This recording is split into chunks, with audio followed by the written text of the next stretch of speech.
Много смешно. Много смешно, защото си се застраховал и всичко ти е наред, нали? Знае, дъжд вали, покрива ми протече, водата такова, влезе в двора, аз съм застрахован, всичко ми е наред. Знаеш ли, че личностна застраховка няма в България? Не могат да ти изготвят само застраховка живот.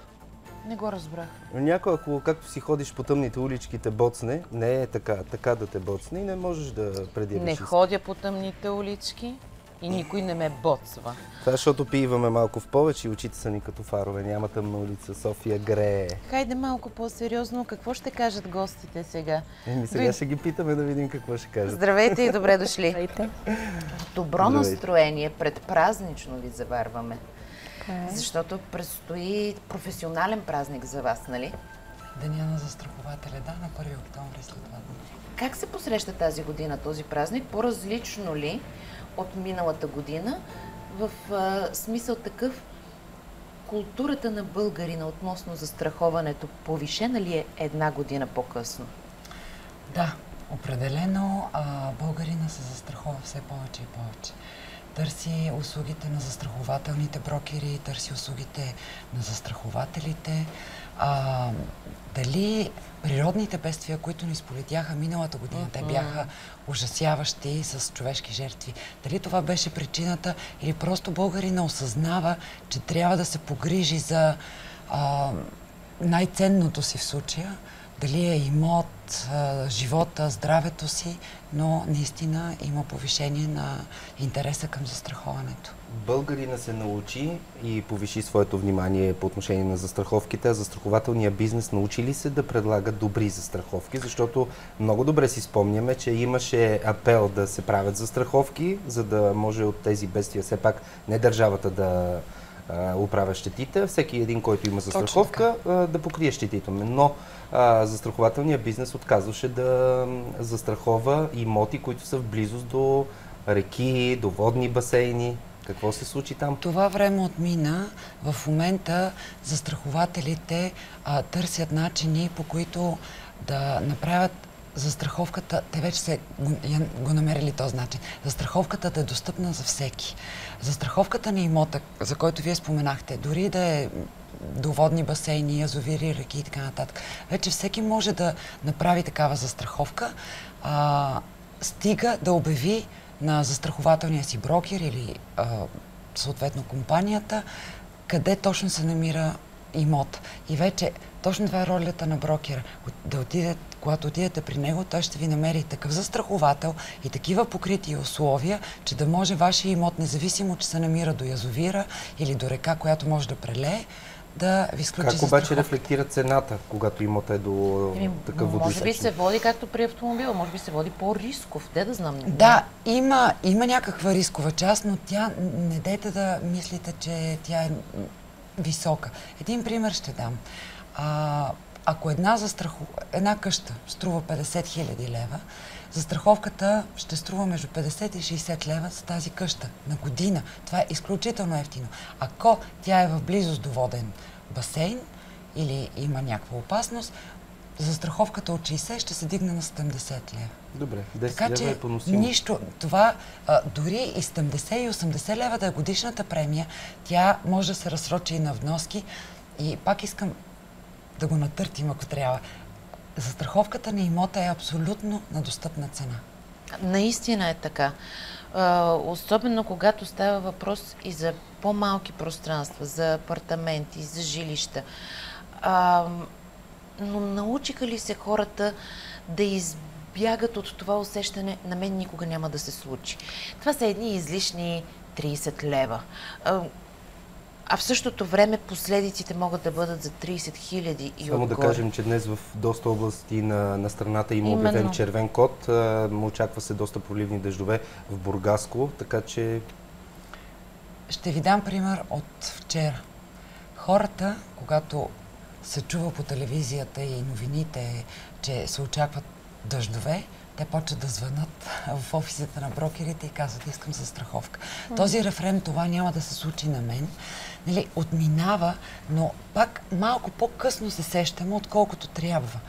Вече от вчера да направим застраховка за днес е късно. Трябва да мислим лятото, че идва есен и идват По повод на всичко това, което казваме, в крайна сметка, като процент, има ли повече застраховки на жилища и на имоти към днешна дата?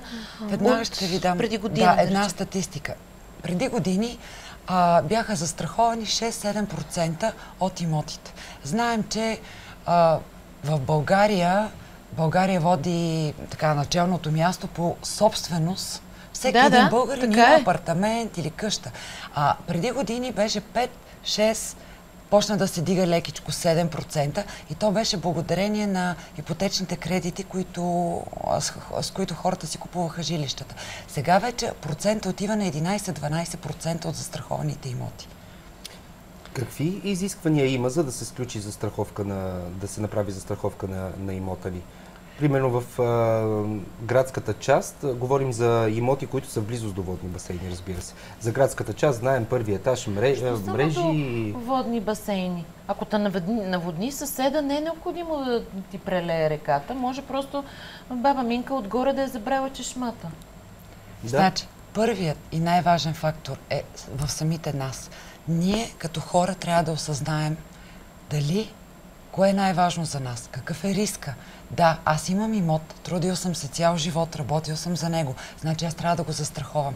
Това е моето основно жилище. Какво може да се случи? Застраховането е осъзнаването на това ние как да се осигурим, ако стане едно случайно действие с нашия имот или живот, здравето ни, автомобила. Но изискванията какви са? Така, това, което след което какво трябва да направим? Отиваме при застрахователния брокер, за да не обикаляме по всеки един застраховател по-отделно, да разберем какви са условията. Отиваме при посредник. Той ни обяснява, че нашата къща или нашия апартамент на кой етаж е, плюсовете и минуси. Това ли е ролята? Каква е ролята на застрахователния брокер? Може би Красимира ще ни каже.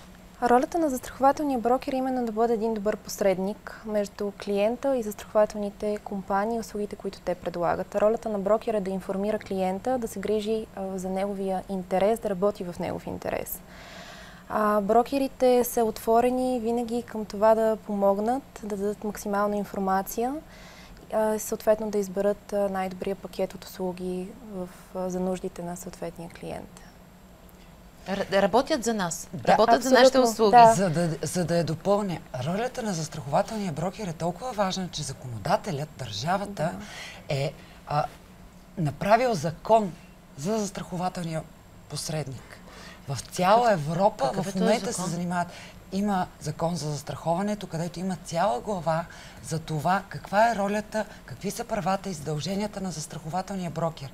Застрахователните брокери и инвестиционните посредници сме тези изключително важни посредници за защита на потребителите на услуги и техните интереси, че чак са ни вменили тези права и задължения в закона.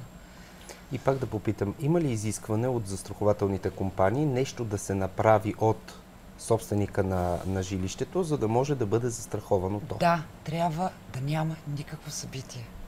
Проблемът е, че българите се сещат да се застраховат следварително. След това. Точно така. Да. Значи, както казах, осъзнаване на желанието и решението да се застраховаш и след това не трябва да имаш събитие. В смисъл, ако имаш теч, ти трябва сам да си го правиш преди всичко. Преди теча трябва да се застрахова. Да. И тогава от страх вече, защото си видял как, да не казвам баба, младите студенти над теб са препили и са забравили нещо да тече, тогава вече за повторно такава ситуация можеш да застраховаш. Просто не трябва да си в събитие. В такъв... Както ви дадох пример, хората, когато чуха, че се очакват наводнения, от наши колеги съобщиха от Бургаско, че вчера са търсили застраховки. А застраховката живот популярна ли е? Искам само нещо да питам. Ако апартамента ми е на първи етаж, защо застрахователните компании изискват срещу кражба да си поставя решетки? Това беше преди 20 години. Вече никой не го Мислите ли? Да, абсолютно. Ще проверим. Може би има изискване да живееш като в затвор и тогава вече Не, няма, значи, няма изискване, ако си на първия етаж да сложиш решетки. Ако обаче вие искате да застраховате вътре някакво движимо имущество против кражба, и ако имате решетки, вашата застрахователна премия, това, което ще платите, ще е по-ниска. Намалява риска. Това, което говорихме. така. Колкото е по-голям риска, Значи, толкова е ако- по-висока застрахователна. Точно така. Айде, питай Де факто, сега за СОТ, живота. решетки, това само намалява Дали за премия. живот или за... По принцип, кои са най-популярните застраховки? И защото мен винаги много ме е стресирало, като ми кажат застраховай се живот. Аз понеже знам, че съм вечна на историята, така показва. Не подхождам към това. Това па ми е последна грижа. Опитваме се да насочим интереса именно и към застраховката живот с идея да го да повишим информираността на потребителите относно тази застраховка. Определено най-популярна застраховка си остава автомобилната. Защото е задължителна. Явно тя е и задължителна, така е, да, но до някаква степен явно е по-важна, може би, така смятаме, но има интерес, има определено и по-голямо търсене. Вече и към други Да. застраховки. В момента здравната застраховка е застраховката, която е много търсена. Какво представлявате? Това е преди една година имаше доброволни здравни фондове, те станаха застрахователи вече и сега се казва здравна застраховка. Всеки може да отиде, да сключи такава застраховка и да се лекува където поиска, при който лекар. Тук по Без същия да трябва начин, да като с имота, трябва да докажеш обаче, че си в пълно Че си здраве. здрав. Точно така. За да пък няма... Психотеста ще ти го уреда с в, връзки, защото няма да вземеш. После в застрахователните компании има едно такова звено, което се чуди откъде да измисли, че ти преди 5 години си бил болен и няма да ти изплати застраховка. Не, няма. Има Само и да не ми филми изровят такива. от някъде жълтата книжка, само да не ми я изровят. Не мога да се справя. Наистина, като казваш филми, по света е много популярно застраховането. Ние сме много назад, като че ли в това отношение. Ето тук отново може би идва ролята на застрахователния брокер и как да накараме хората предварително да се сещат за смисъла на застраховането. Не само на колата, като най-голямата ценност на българина. Една от целите при създаването на нашата асоциация беше точно тази. Да разпространим, що е това застрахователен брокер, що е това застраховка. Да кажем на хората, застраховайте се. Ние правим много инициативи. Миналата година имахме благотворителна инициатива за пострадалите от наводненията, но не застраховани. Точно с идеята да помогнем на хората, да им покажем, че вие имате нужда от тази застраховка. Сега тази година правим тези награди за социална отговорност, която ще бъде сега на Деня на застрахователя, точно с тази цел. Наистина да разпространим положителните страни на застраховането, на това хората да осъзнаят, че трябва, застраховката е в помощ на всеки един от нас. Може би хората, които живеят извън градовете, които разчитат живота им се базира на това, отглеждането на земя, на полето и така нататък. Може би те повече са се научили на фона на всички градушки, наводнения. Застрахова ли се земя? Имот? Тогава, Значи, продукция. Когато на земята има трайни насъждения или пък въобще нещо, което расте. Говорим за полета, които хората обработват и с това се издържат. Веднага ще дам пример. Миналата година по големите наводнения. Всъщност всички земеделски земи бяха застраховани и пострадалите от наводненията на големите земеделски масиви получиха обезщетения веднага от застрахователите. Градушката, която беше, защото си говорихме за най-широко разпространени застраховки, миналата година застрахователите доказаха на хората, че ги има. Защото организацията беше абсолютно стройна, работеше се денонощно и всички пострадали от градушката успяха да си заведат щетите и да вземат обезщетения от това. Защо се повишиха цените? Не са се повишили цените. Имаше повишение след градушката. Значи, нека да правим... За тази година. Веднага искам да обясня нещо. Имаше съвсем леко завишение на гражданската отговорност, което няма нищо общо с градушката. Градушката е покрит риск при застраховка пълно каско на автомобила. Миналата година имаше много хора, които казаха, аз не получих обезщетение. Да, защото ти нямаш каско на автомобила. Когато имаш гражданска отговорност, гражданската отговорност покрива щетите на трети лица, които вашият автомобил ще нанесе. Но за да искате да получите, не вие, хората, за да могат да получат обезщетение при градушка, при наводнение, трябва да имат каско на автомобила. Това е покритието за всички щети, които могат да бъдат случайни събития, които могат да случат на автомобила. Дали ще е природно бедствие, дали ще е пътно-транспортно происшествие. Говореше се, че гражданската ще се повишава. Тя ще се повишава ли наистина? Има ли такива дебати в момента? Не, това са някакъв популизъм. Значи, гражданската съвсем леко с ниво 1 левче и съвсем леки нива е нормално, незначително се е покачила. Докато за сметка на това каското за тези около 100 милиона лева щети, които изплатиха застрахователите, цената на каско-застраховката не се е повишила. Какво е важно да кажем малко преди 1 октомври, деня на застрахователя, когато ще се връчват наградите? Може би това са награди на Асоциацията на застрахователните брокери или по-мащабно? Тази година се събираме двете големи асоциации. Тази на застрахователните компании в България, заедно с Българска асоциация на застрахователните брокери. И заедно за първи път ще раздадем наградите за застрахователи за обществото. Това са едни награди, така по пример на европейската практика. Застрахователните компании и брокери имат свои инициативи, които са изключително интересни. Свързани са част от тях с опазване на исторически паметници, природно наследство, с други социални инициативи. Тези от вас, които се интересуват, могат да погледнат на сайта на нашата асоциация. Има номинации, описани техните кампании. И така заедно, за да отпразнуваме и да отчетем Деня на застрахователя, ще раздадем тези награди отново, за да подкрепим добрите примери в застраховането. Много се цели компании ли ще получават тези награди или отделни брокери, отделни служители? Всички брокери, членове на нашата асоциация и компаниите, членове на Асоциацията на застрахователните компании, са поканени да участват. Получихме тази година 12 номинации.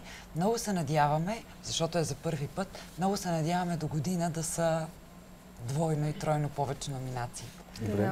Ще се радваме да ни бъдете гости и до година, когато ще отчетем вече много голям ръст при повишаване най-накрая, дай Боже, на културата на българина относно застраховането. Ние благодарим за поканата и за вашето желание да си говорим за застраховането, защото то е неразделна част от нашия живот.